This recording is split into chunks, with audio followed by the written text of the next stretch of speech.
Assalamualaikum warahmatullahi wabarakatuh. Perkenalkan, nama saya Malianisa Faisal. Di sini saya akan menjelaskan mengenai sistem informasi manajemen pada perusahaan. Langsung saja ke materinya. Nah, sebelumnya saya akan menjelaskan mengenai sistem informasi manajemen itu apa. Nah, sistem informasi manajemen yaitu sistem yang mengolah serta mengorganisasikan data dan informasi yang berguna untuk mendukung pelaksanaan tugas dalam suatu organisasi. Nah, dalam suatu perusahaan itu dia akan menggunakan sistem informasi untuk meningkatkan atau membantu para karyawan agar dapat menunjang kinerja mereka.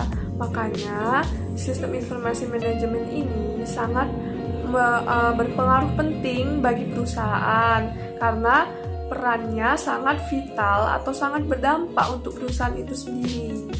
Nah, fungsi utama diterapkannya sistem informasi manajemen ini pada perusahaan yaitu yang pertama, dia mempermudahkan pihak manajemen untuk melakukan perencanaan, pengawasan, pengarahan, dan pendelegasian kinerja kepada semua departemen yang memiliki hubungan komando dan koordinasi dengannya. Lalu yang kedua, dia meningkatkan efisiensi dan efektivitas data yang tersaji akurat dan tepat waktu. Lalu yang ketiga, dia meningkatkan produktivitas dan penghematan biaya dalam suatu perusahaan itu. Lalu yang keempat, dia meningkatkan kualitas sumber daya manusia atau karyawan-karyawan yang ada karena unit sistem kerja yang terkoordinasi dan sistematis. Bisa kalian lihat di gambar di samping ini bahwa organisasi dibagi menjadi 3 level strategi, yaitu senior manager, manajer madya, dan data pekerja, dan manajer operasional. Nah, selain itu, terdapat 5 wilayah fungsional penjualan dan pemasaran aplikasi. Ada keuangan, akuntansi, dan sumber daya manusia. Nah, pada organisasi bisnis, sistem informasi yang dibangun harus mencakup kebutuhan dan mampu melayani berbagai level strategi dan wilayah fungsional. Nah, selanjutnya ada beragam jenis sistem informasi di beragam level organisasi. Nah, yang pertama ada operasional level system. Nah, sistem ini dia mendukung kegiatan-kegiatan operasional dengan melacak kegiatan-kegiatan dasar dan transaksi organisasi, seperti menugaskan karyawan untuk tugas dan merekam jumlah jam mereka bekerja atau menempatkan pesanan pembelian. Nah, yang kedua ada manajemen level system. Nah, sistem pada level ini dia melayani pemantauan, pengendalian, pengambilan keputusan, dan kegiatan administrasi manajer tingkat menengah.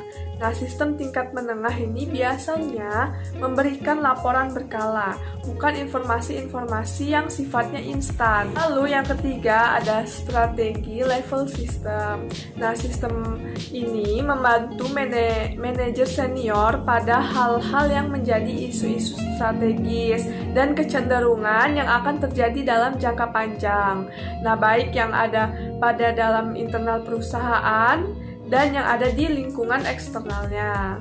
Nah, selanjutnya ada 6 tipe utama dari sistem informasi. Nah, yang pertama itu ada TPS atau Transaction Processing System, yaitu sistem terkomputerisasi yang menjalankan dan menyimpan transaksi rutin sehari-hari untuk menjalankan bisnis. Nah, selanjutnya yang kedua yaitu KWS atau Knowledge Work System. Ya, yang artinya yaitu sistem informasi yang membuat dan mengintegrasikan pengetahuan baru ke organisasi.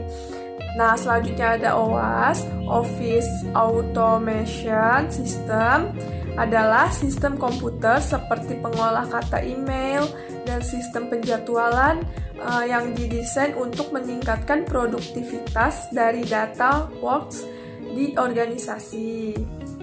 Nah, selanjutnya itu ada MIS, Management Information System adalah sistem informasi pada manajemen level sebuah organisasi yang melayani fungsi-fungsi perencanaan, pengendalian, dan pengambilan keputusan yang dibuat dengan menyediakan ringkasan rutin dan laporan periodik. Nah, selanjutnya ada DSS, Decision Support System, yaitu sistem informasi di manajemen level sebuah organisasi yang mengkombinasikan data dan model analitis yang rumit untuk mendukung pengambilan keputusan yang terstruktur dan semi terstruktur. Nah, selanjutnya yaitu ada ISS, Executive Support System, yaitu sistem informasi pada strategi level sebuah organisasi yang dirancang untuk tujuan pengambilan keputusan yang tidak terstruktur. Nah, selanjutnya ada sistem enterprise.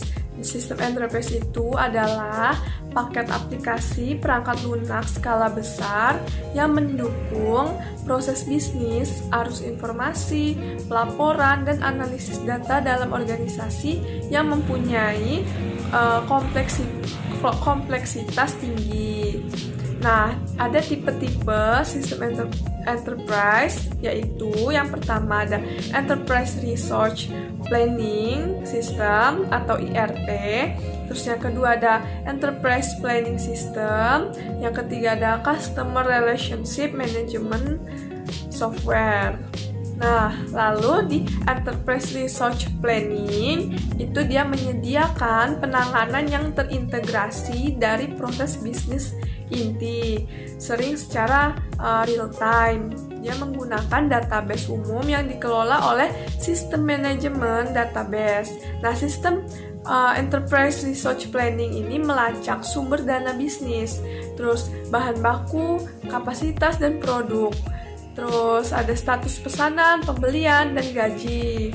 Nah, Enterprise Resource Planning dia memfasilitasi aliran informasi antara semua fungsi bisnis. Dia menjadikan sistem dapat menyusun atau meramu data dari departemen-departemen manufaktur.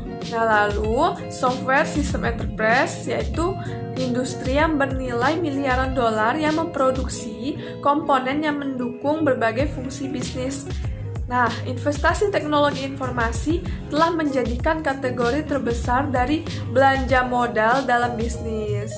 Nah, lalu sistem Enterprise Resource Planning ini dianggap sebagai alat organisasi penting karena mengintegrasikan sistem organisasi bervariasi dan memfasilitasi transaksi bebas dari kesalahan dan produksi. Nah, itu tadi penjelasan yang bisa saya sampaikan.